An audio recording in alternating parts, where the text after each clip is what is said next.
Most of us can name our 5 basic senses: our sense of sight, hearing, smell, touch, and taste. We all use our senses to explore the world around us, but the way we experience them is completely different for each of us. We call those differences our sensory preferences. In other words, how touch, taste, sights, smells, and sounds feel for each of us. And those preferences exist on a spectrum. On one end, there are things that we like and we want more of. Some of us may love loud music with fast beats. We turn up the volume every time we're listening. We call this sensory seeking. On the other end, there are things we don't like and we need less of. Some of us may find loud music overwhelming.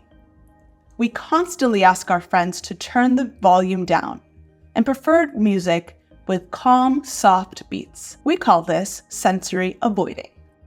And then there are some of us who fall somewhere in the middle, into a more neutral space.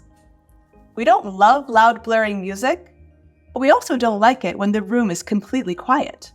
There's no right or wrong way to experience the world around you. Our likes and our dislikes are completely unique to each of us.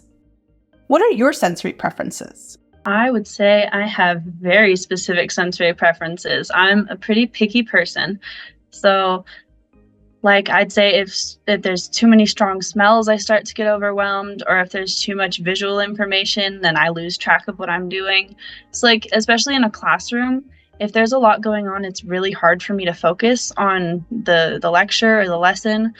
And if it's I'd say if it's way too bright, it's really hard for me to get my work done. But also if it's too dark, there needs to be a good in between, because I really need a more natural lighting to learn. So being able to sit in a classroom that has windows, so I feel like there's more open space and not being crowded with all my peers, stuff like that, I'd say are really my preferences.